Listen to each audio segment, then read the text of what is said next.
Hi everybody, and welcome back to the Ultimate Fashion History, and Happy New Year to you all. I'm really excited to be kicking off 2019 with a new series running on the channel, along with all of our other videos. Once a month, I'm going to be telling you, yes, what we're into. So this episode is what we're into January 2019. What is what we're into, or WWI, as I've started to call it? Well, it's just a little roundup of the things that we're into, the stuff that's fascinating us, inspiring us, obsessing us here on Planet UFH, month to month. So this is what we're into in January 2019, and hey, perhaps you're into this stuff too. Before we kick in with what we're into, the first thing I'm kind of into is my new microphone headset. I have been promising you guys for about a year that I was going to get a better microphone for the Ultimate Fashion History, and upon the recommendation of my gaming obsessed 12-year-old stepson, I got this microphone headset. The only problem is I have to speak quite quietly in a soft voice, but I rather like that. It makes me sound like a late-night radio DJ. Play Misty for me. Anyway, is the sound better? I hope so. Right. What are we into? Well, I'm absolutely obsessed with Pantone's Color of the Year for 2019. Living Coral. I love coral. It's one of my favorite colors. I think a lot of you already know that, right? I'm always banging on about coral. When I see coral, I don't see nature, I don't see barrier reefs, I think mid-century modern. The mid-century period really was informed by a lot of coral. We saw it in fashion, in cars, industrial design, furniture, signage. It is a wonderful color, and I'm rather on trend because in December when I was in Palm Springs, I bought this blouse. It's my favorite blouse now. I've loved coral forever, for the past 15 years. My everyday lipstick is this one, Guerlain number 41 Gypsy, which of course is living coral.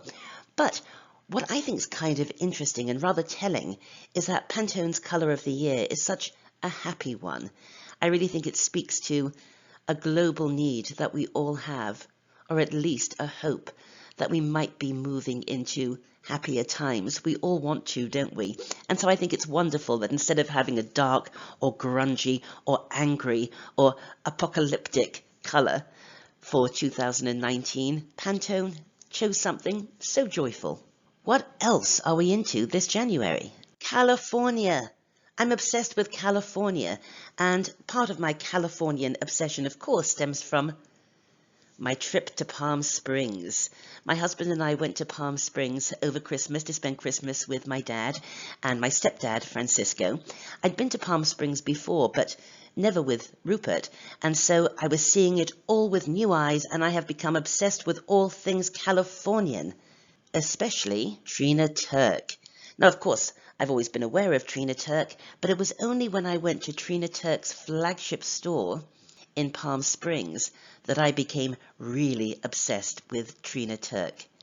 It was such a wonderful retail experience. If you're ever in Palm Springs, even if you don't wear this kind of stuff, just go and check out the store. It's such a wonderful experience.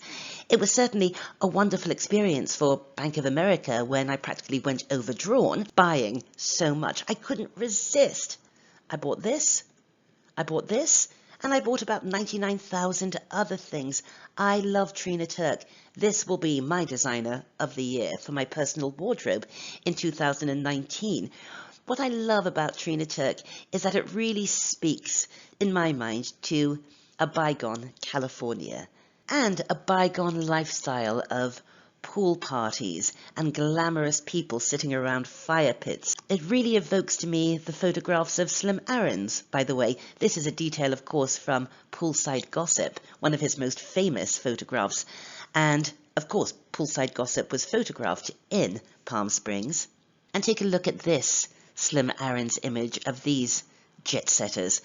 You could take someone wearing Trina Turk today and it would fit right in. Well, of course, my Californian obsession needs a soundtrack, and this month we are really into sunshine pop of the 1960s, bands like the Turtles, the Association, and the Sunshine Company, and we have discovered a sort of lost and forgotten sunshine pop band from the 1960s, the Kit Kats. Just listen to the Kit Kats. It is fantastic stuff. And of course, all sunshine pop is perfect to listen to when wearing Trina Turk. Well, one thing leads to another here at the Ultimate Fashion History. Of course, fashion is not an island, it's a response. You've heard that a few times, and you'll hear it more in 2019 while looking at Sunshine Pop album covers. We think we may have identified a lost moment in American menswear 1965-ish to 1975-ish. We call the type of man who looked like this a groomed groover. But more of that in an upcoming episode here on the UFH. What else are we into? The phrase into doesn't do justice to the obsession currently raging in my heart for Hervé Villechaize. This was brought on by viewing My Dinner with Hervé last week. Have you guys seen this movie? It came out towards the end of last year. HBO, I think, starring Peter Dinklage as Hervé Villechaize. It's sort of an oddity of a movie, but superbly acted, and I cried like a baby at the end. The movie follows Hervé Villechaize's life, so it starts in the 40s and ends in the 90s, and I've got to be honest, the hair and makeup and costume, perfect for each era. I couldn't fault it. I particularly liked this bionic midget t-shirt that Peter Dinklage wears in a couple of scenes. I wanted to get a version of this because I'm not very tall and I'm the shortest person in this household and I get teased about it quite a lot. So I thought a cool kind of 70s looking bionic midget t-shirt would be tongue-in-cheek ironic. I was advised against it, and probably quite rightly. Watching My Dinner with Hervé, which of course features a lot of Fantasy Island moments, made me wonder this. Tell me what you think. We always attribute the popularity of the white suit in the late 1970s to John Travolta in Saturday Night Fever, of course, but do you think that perhaps the white suits that Ricardo Montalban and Hervé Villechaize wear in every episode of Fantasy Island may also have contributed to its popularity? Anyway, my obsession with Villechaize found me on YouTube. Have any of you ever heard Hervé Villechaize sing? If you haven't, just promise me, go to YouTube, type in Hervé Villechaize singing, and you won't be disappointed. I promise you that. Could he sing? No, he couldn't. Did he have an incredibly unique way with a song? Oh yes, just YouTube it. You'll see.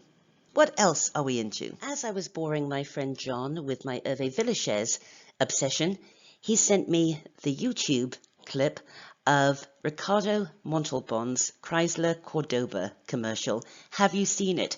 Go to YouTube, Google it. It is the funniest thing I have ever seen in my life, especially when he talks about soft Corinthian leather. It's fantastic.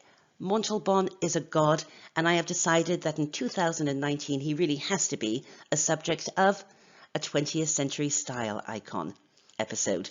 Don't you think? He's so deserving. What else are we into? Ooh, I am so into this book, Dark City by Jim Hyman. It was a Christmas present from me to me. It is a gorgeous book. Mainly just photographs of crime scenes and criminals in 1940s, 1950s LA, again with the Californian obsession. This book is gorgeous. It even has full copies of Confidential and Detective magazines inserted. It is a fabulous book. Talk about evocative.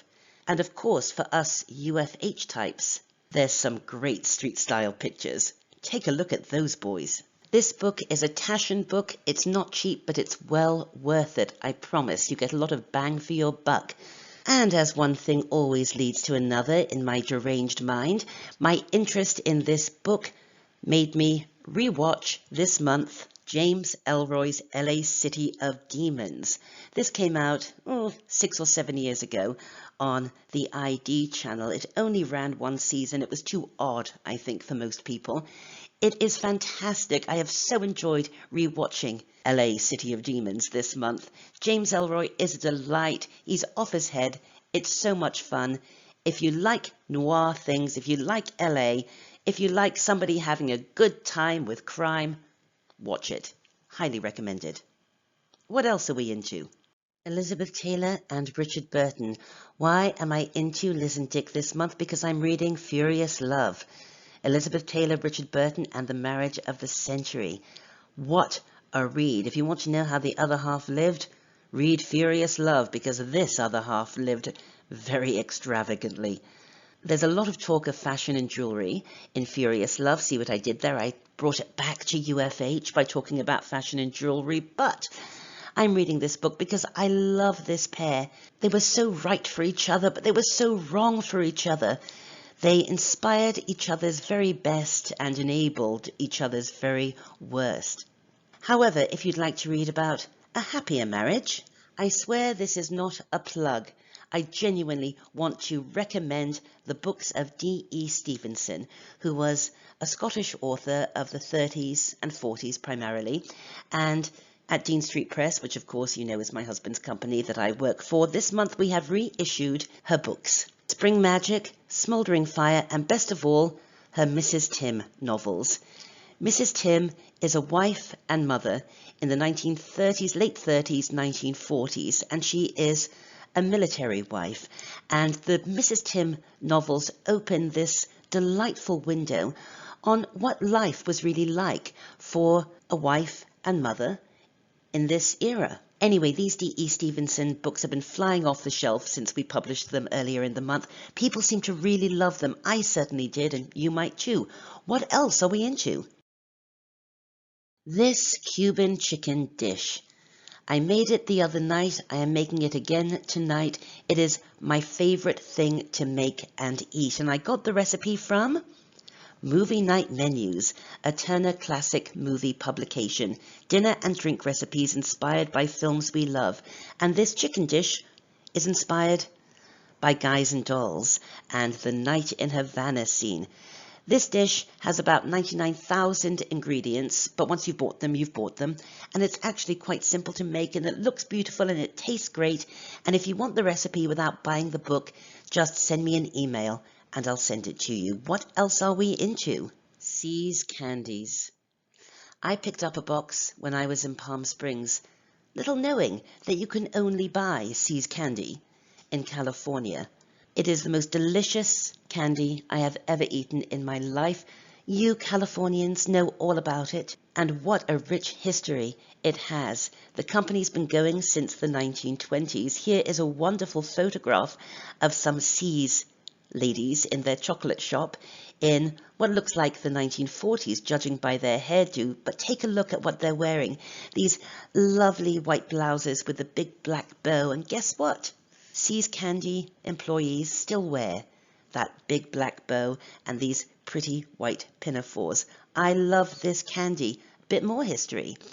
Take a look at this picture of See's Candy workers on an assembly line in the 1930s. Well, when Lucy filmed the famous Candy Factory episode, she and Vivian Vance went to See's Candies and operated the assembly line there to prepare for the episode. And we all know that episode. Anyway, I love See's Candies. They do ship to Canada, but it's terribly expensive. So if any of you would like to send me a box of See's Candy, those of you in California, I'll pay you to do this. What else are we into? Well, this month we have decided to re-watch Frasier from the very beginning. It's one of my all-time favorite comedies, and unlike Cheers, in my opinion, Frasier really hasn't dated. It stood the test of time, but while rewatching it, it has reminded me of a lot of 1990s menswear trends, such as the low-buttoned, double-breasted suit. And of course, those very long and pointed, close-together collars with the tiny tie knot in quite a large tie. And palette-wise, it reminded me just how brown, grey, beige, greige the 90s were. It really was a reaction to the very bright or pastel colours of the 1980s, but boy, the 90s was a beige era. You see it in Frasier, and you also see it in Friends, don't you? Kind of a washed out 90s palette. I'm not keen. Well, I'm really into the ultimate fashion history. Yes, I know in 2018 I didn't produce that many episodes. You know, it was a busy year for me, what with getting married and fleeing the country. Oh, fleeing the country sounds a bit nefarious. Leaving the country, moving house, lots of lifestyle changes. But 2019, I am so into it, and I'm excited about the episodes that are coming up this month. Of course, we have Groomed Groovers, but we also have Sharon Tate, Death on the Nile, Britain Before the Beatles, The Inca, The Murder of Ozzie Clarke, and Now Voyager. I've only been working on Now Voyager for about 2 years, but I hope to get all of these episodes to you in January, before the end of this month. Well, I hope you've enjoyed our first episode of What We're Into. You can contact me through my website, amandahalle.com, and tell me what you're into. Tell us what you're into on our Facebook group. We always have loads of fun over there. Yes, check out those D.E. Stevenson books, amongst others, on Dean Street Press. And as always, you just have to click that little circle to subscribe. I'll be back very soon with some more of those groovy episodes. Until then, thanks for watching and send me candy.